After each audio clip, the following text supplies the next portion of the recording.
নিয়তি। রাধা আমাকে বলে, কৃষ্ণ, যদি তুমি জানো যে নিয়তিতে কি আছে তাহলে তাকে বদলে দাও না কেন? মহাদেব আমাকে বলেন যে শ্রীকৃষ্ণ, যদি আপনি এটা জানেন যে সাম্বের নিয়তি এটাই, তাহলে আপনি তাকে বদলানোর চেষ্টা কেন করেন? কেন? কারণ আমি একজন পিতা, আর পিতার কর্তব্য এটাই, তিনি যেন সম্ভাব্য সব চেষ্টা করেন নিজের সন্তানের মঙ্গলের জন্য। নিয়তি আমি জানি, কিন্তু এটাও আমি জানি যে কর্মের থেকে বড় আর কোনো নিয়তি হতে পারে না। অভিজ্ঞতাও রয়েছে যে কর্মের হাতে নিয়তির এই চক্র বদলে যেতে পারে। তাই জীবনে যদি আপনার কখনো এমন মনে হয় যে এটা তো অসম্ভব, তখনও চেষ্টা করা কখনোই ছাড়বেন না। কে বলতে পারে আপনারই কর্মের কোনো এক বীজ হয়তো নিয়তির চাকায় আটকে গেল, আর নিয়তিকে নিজের পথ পাল্টাতে হলো, ঠিক কি না?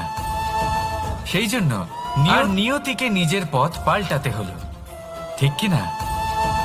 সেই জন্য নিয়তিকে ভাগ্য মেনে নিয়ে চুপ করে বসে থাকবেন না। নিজের নিয়তি স্বয়ং নিজের কর্মের দ্বারা নির্ধারিত করুন, কারণ আপনার এই কর্মের ওপরেই আপনার অধিকার রয়েছে, আর এই অধিকারকে নিয়তি অনেক সময় সম্মানও করে। তাহলে আসুন আর আমার সাথে ভালোবেসে বলুন, রাধা রাধা। শক্তি এক অত্যন্ত বিচিত্র বস্তু, বা বলতে পারেন অনুভূতি। পিতা সবসময় চান যেন তিনি তার শক্তি পুত্রকে সঁপে দিতে পারেন, যাতে সে শক্তিশালী হয়, যাতে তার মঙ্গল হয়। তার পুত্র সবসময় চায় যাতে সে পিতার সেই শক্তি লাভ করে, কিন্তু সেই শক্তি লাভ করার জন্য পুত্র হওয়া যথেষ্ট নয়, যোগ্য পাত্র হতে হয়। আসুন আপনাকে সহজে বোঝাই। যদি আপনি সুপাত্র হন আর আপনাকে শক্তি দেওয়া হয়, তাহলে আপনি সেই শক্তির গুরুত্ব বুঝবেন, কোথায় সেই শক্তি প্রয়োগ করা উচিত সেটা বুঝবেন। আর এটা যেহেতু অর্জন করা শক্তি হবে, সেই শক্তির অপব্যবহার হবে না। কিন্তু যদি এই আপনি কুপাত্র হন আর যদি আপনাকে এই শক্তি দেওয়া হয়, তাহলে কি হবে? দেখতে গেলে এই শক্তি আপনি দান হিসেবে পেয়েছেন, তাই না আপনি এই শক্তির গুরুত্ব বুঝবেন, আর না এর প্রয়োগ আপনি জানবেন। তার অপব্যবহার হওয়া সুনিশ্চিত।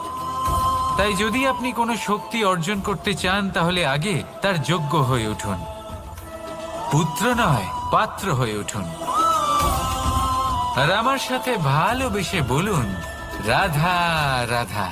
কথায় আছে, প্রত্যেক পুত্র তার পিতার প্রতিচ্ছবি হয়, আর সমস্ত প্রতিচ্ছবি চায় যেন সে তার অস্তিত্ব প্রাপ্ত করতে পারে। পুত্র চায় সে যেন তার পিতার মতো হয়, বা কখনো কখনো তার থেকেও শ্রেষ্ঠ হয়। সেটা কোনো অনুচিত ব্যাপার নয়। অনুচিত তখন হয় যখন পুত্র নিজের পিতার মতো হবার স্বপ্ন পূরণ করতে গিয়ে বা তার থেকেও শ্রেষ্ঠ হওয়ার স্বপ্ন পূরণে অনুচিত পথের আশ্রয় নেয়। কারণ তারপরে সে তার পিতার গুণগুলি আত্মসাৎ করতে চায় না। সে শুধুই এটা চায় যে সংসারের চোখে যেন আমি শ্রেষ্ঠ প্রমাণিত হই। এটা অনুচিত। সংসারে এমন অনেক মানুষ আছেন যারা এই কারণে শ্রেষ্ঠ হবার চেষ্টা করেন যাতে তার পরিবারের তার পিতার সম্মান বৃদ্ধি পায়।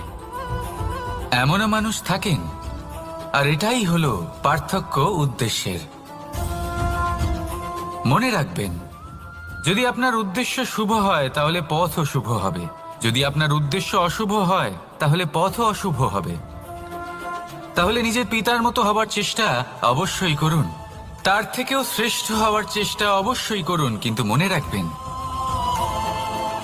আপনার সংকল্প আর আপনার উদ্দেশ্য এই দুই শুভ হওয়া উচিত। তাহলে আসুন আর আমার সাথে ভালোবেসে বলুন, রাধা রাধা। শক্তি শক্তি অর্জন করা এতটা কঠিন নয় যতটা শক্তি লাভ করার পরে সেই শক্তি সামলানো কঠিন হয়। কারণ যেই মানুষ শক্তি লাভ করে তার মনে গর্ববোধ জন্মায়, জন্মায় অহংকার, জন্মায় জেদ। তাই শক্তি প্রাপ্ত করার সাথে বিনম্র থাকাও অত্যন্ত আবশ্যক। আর এটা আমাদের শেখা উচিত বৃক্ষের থেকে। বৃক্ষ যা আমাদের ফল দেয়, বৃক্ষ যা যত ফল দেয় ততটাই ঝুঁকে যায়। আমরা পাথর মারি ওই বৃক্ষের থেকে ফল প্রাপ্ত করার জন্য। সেই পাথরের মার সহ্য করেও বৃক্ষ আমাদের ফল দেয়। কোনো গর্ববোধ নেই, কোনো অহংকার বোধ নেই, আর সেই জন্য এই বৃক্ষের পুজো করা হয়। এটাই হলো মাহাত্ম্য শক্তির সাথে বিনম্রতার। যদি এই শক্তি সৃজন করে থাকে, সাহায্য করে থাকে, সম্বল হয়ে থাকে, তবেই সেই শক্তি উপযুক্ত। এই শক্তি সৃজন করে থাকে, সাহায্য করে থাকে, সম্বল হয়ে থাকে, তবেই সেই শক্তি উপযুক্ত। আর নয়তো সেই শক্তি একদিন আপনাকে আসক্ত অবশ্যই করবে। তাহলে শক্তি অবশ্যই অর্জন করুন, কিন্তু তার সাথে সেই শক্তি সামলানোর মতো বিবেকও আপনাকে অবশ্যই জাগ্রত করতে হবে। তাহলে আসুন আমার সাথে ভালোবেসে বলুন, রাধা রাধা। অহংকার অত্যন্ত বলশালী হয়। এই অহংকার মানুষকে কখনো নত হতে দেয় না। অদ্ভুত ব্যাপার, এই অহংকার যা মানুষকে কখনো নত হতে দেয় না, সেটাই তার পতনের কারণও হয়ে দাঁড়ায়। যেখানে মানুষ এটা ভাবতে শুরু করে যে শুধুমাত্র সেই যোগ্য, সেখান থেকেই তার পতনের আরম্ভ। ঠিক কিনা? দেখুন, যদি কোনো মানুষ এটা ভাবে যে আমি এই সব কিছু করতে পারি, তাহলে তা হলো বিশ্বাস। কিন্তু যদি সে এটা ভাবতে থাকে যে শুধুমাত্র আমি এই কাজ করতে পারি, তাহলে তা হলো সেই ব্যক্তির অহংকার। আর এটা আপনাকে বিনাশের দিকে অবশ্যই নিয়ে যাবে। মনে রাখবেন, যখন আমি আর শুধুমাত্র এই দুই এক হয়ে যায়, সেখান থেকে আপনার পতনের সূত্রপাত হবেই। তাই আপনি কখনোই এই অহংকারের চক্রব্যূহে ফেঁসে যাবেন না। বিশ্বাস রাখুন নিজের ওপর এবং অন্যের ওপরও। আর মনে রাখবেন, বিশ্বাসের মধ্যে বিশ্বের প্রত্যেকটা বস্তু বসবাস করে।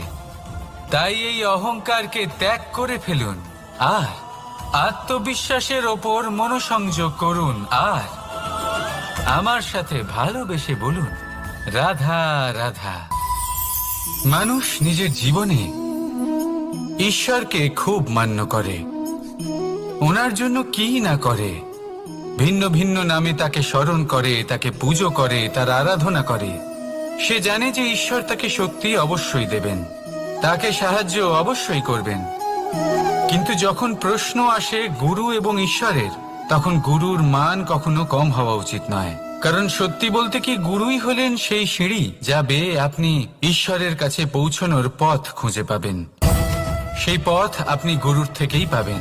গুরু না থাকলে আপনি কখনো ঈশ্বর লাভ করতেই পারবেন না। আর জীবনে অনেক সময় লক্ষ্যের থেকেও অনেক বেশি গুরুত্বপূর্ণ হলো পথ। তাই এই পথের সম্মান করতে শিখুন, অর্থাৎ গুরুকে সম্মান করতে শিখুন। কারণ গুরুই হলেন পরমেশ্বর। তাহলে আসুন আর আমার সাথে ভালোবেসে বলুন, রাধা রাধা।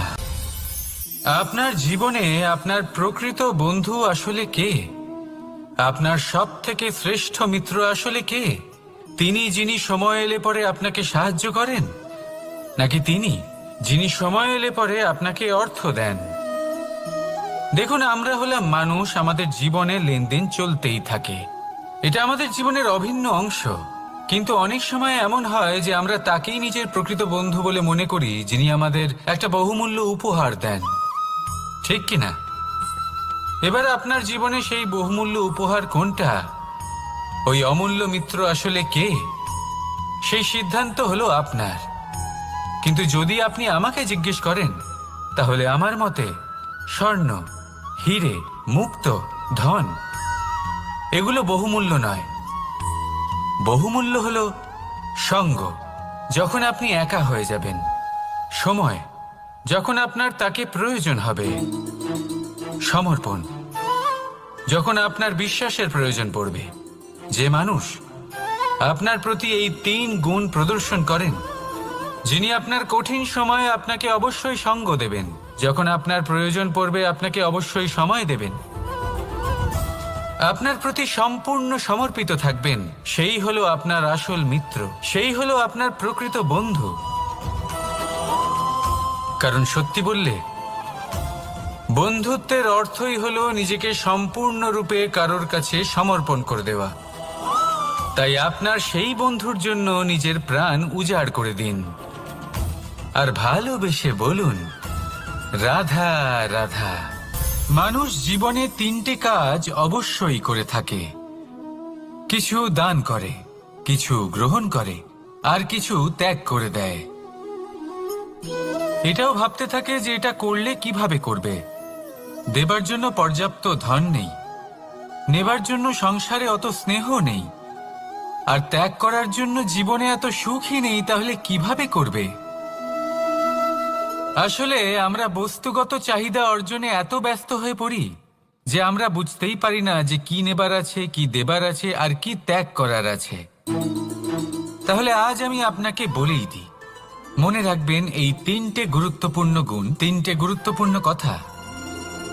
দেবার জন্য আছে দান, নেবার মতো আছে জ্ঞান, আর ত্যাগ করার মতো আছে অহংকার।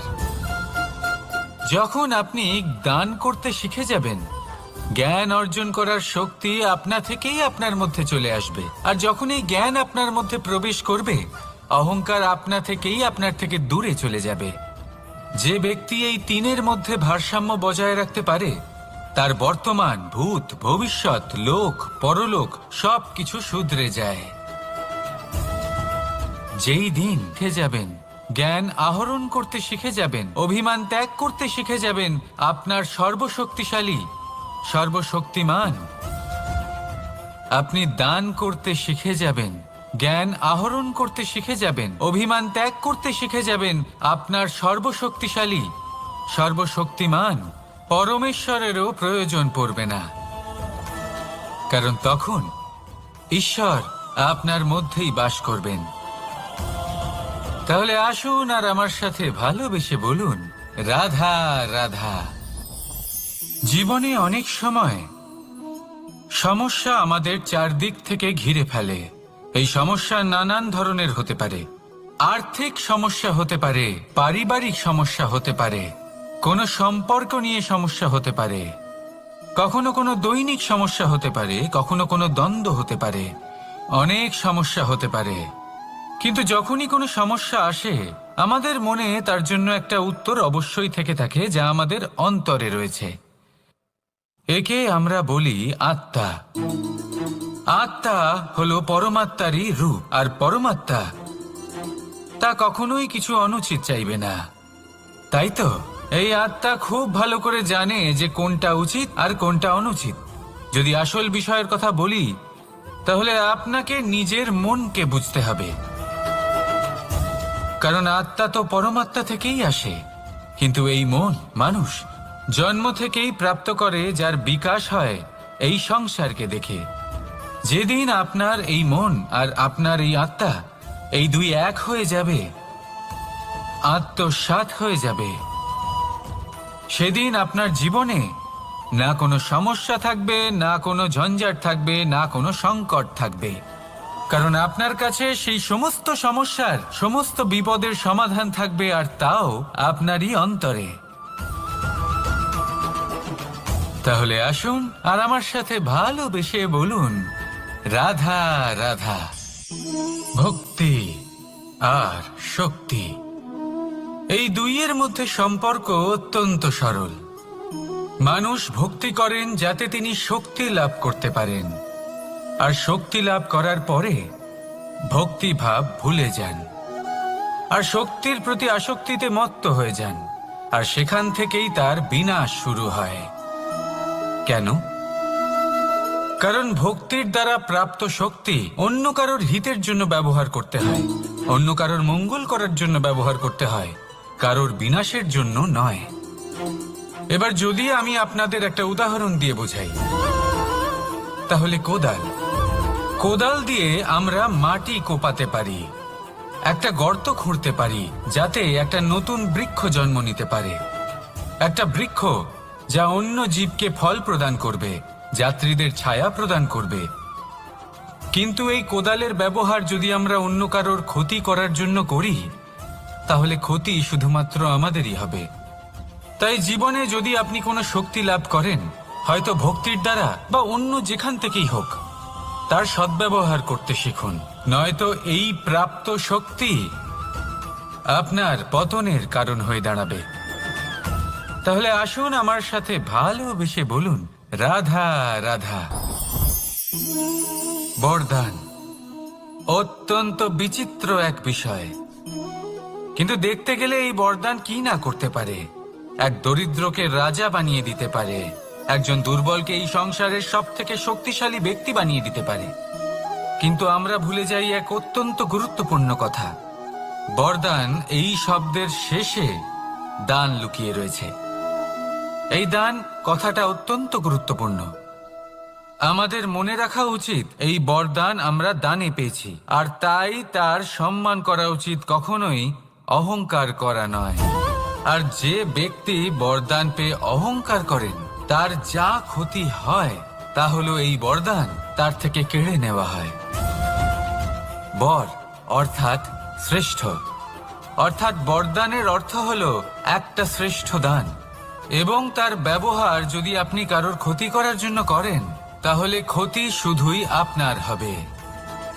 তাহলে এই বরদানের সম্মান করুন, উচিত পথে চলুন, আর উচিত উদ্দেশ্য নিয়ে এর ব্যবহার করুন, সব কিছু ভালোই হবে। তাহলে আসুন আর আমার সাথে ভালোবেসে বলুন, রাধা রাধা।